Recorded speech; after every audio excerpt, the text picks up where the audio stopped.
नमस्कार बंधुगण आपण मानक कुकिंग तड़का को स्वागत जनाऊँ। बंधुगण आज मुझे आपण मानक अरुआ चाउल गोटे पिठा करी देखेबी। से मुझे गोटे ग्लास अरुआ चाउल ताकू 3-4 घंटा पानी रे बतुरई रखी।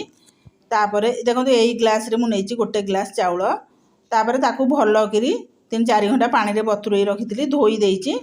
ता सांगू एबे परिबा मु काटिछि। एठी कैप्सिकम नेइछि, तापर किछि अदा, तापर पियाज, तापर टमाटर 2टा, गाजर आउ बंधाकोबी नहीं आपको सब कद्दूकस कर देछि। मु गाजर को बंधाकोबी को प्रथम आम चाउल बाटिया से मोटे गिनारे चाउल को सब दे दउछि। 2 भाग करिया को बाटिबा। तापर से अल्प टिके पानी दे दउछि, बेसी पानी आमे दबा नहीं। तापर एटी 2टा आलू को मु सिझेकी रखिथिली ता धरे दे दउछि। आलूटा देले पिठाटा बहुत बढ़िया नरम हबो। देइकरी आमे एबे ताकू बाटिबा भल करी चिकन करी आमे एबे ग्राइंडिंग करिबा।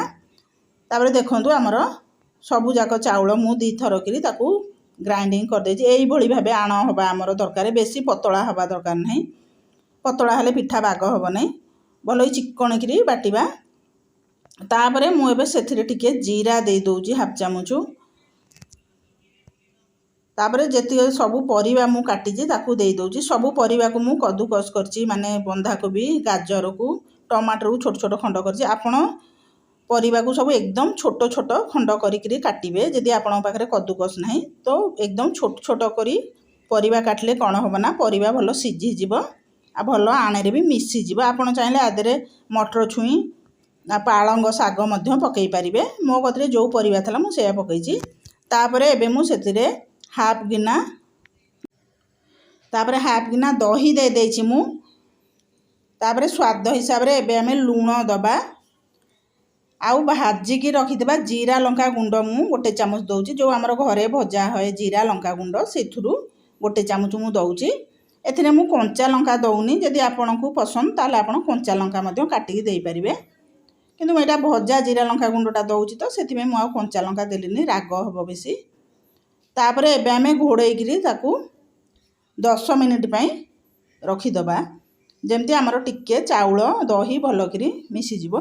तापर ता संग मु चटणी पई एठी फड़ाए नडिया को छोट छोट खंड करछि। 3-4टा भूषण पत्र नेइछि, 2टा सुखिला लंका आउ फड़ाए पियाज काटिछि। एबे आमे गिनारे सब जाक नडिया, भूषण पत्र, पियाज आउ सुखिला लंका देइदबा।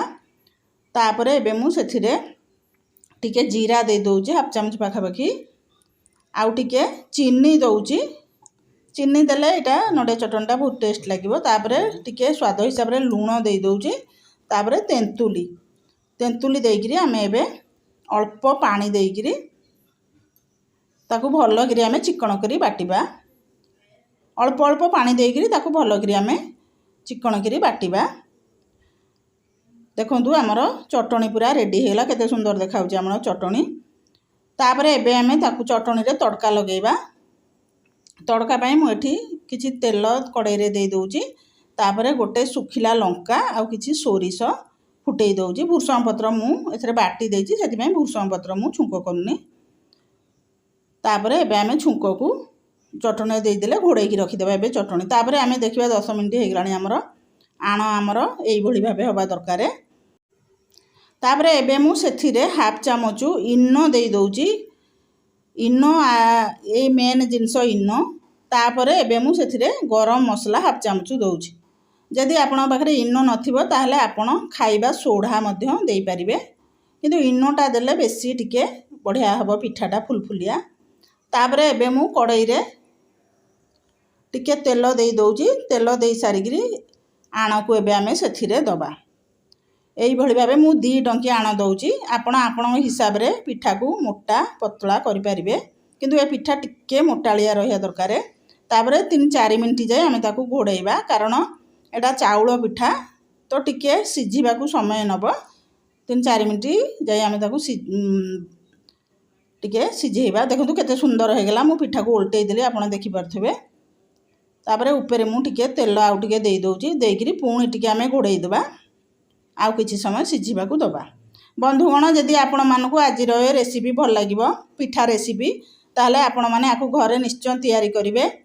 खाइबे आपणक मतामत जनइबे। एइभଳି नुआ नुआ वीडियो देखिबा पई मो चैनल को सब्सक्राइब करंतु पाखरे थिबा घंटी टिकु बजाई दियंतु। प्रथमे मु जो वीडियो छाड़िबे आपण ताकू प्रथमे देखि परिबे। प्लीज मो चैनल को सब्सक्राइब करंतु। हमर गोटे पिठा हे गेला। एइभଳି भाबे आमे सबु जाक पिठा तयारी करिबा। आपण को घरे निश्चय तैयारी करेंगे खाइबे बहुत टेस्ट लगी था पिठा कारण एथरे आमे दही देचे सब भेराइटर परिबा पकईचे बहुत टेस्ट लगे पिठा खाइबा पई। आपण को निश्चय घरे तैयारी करेंगे। तापर एइभଳି भाबे हमर सब जाक पिठा रेडी हे गेला। देखंतु केते सुंदर देखाउची हमर पिठा। मु छिंडेगिरी आपण मानकू देखै दउची हमर चाउଳ पिठा। रहुची। धन्यवाद।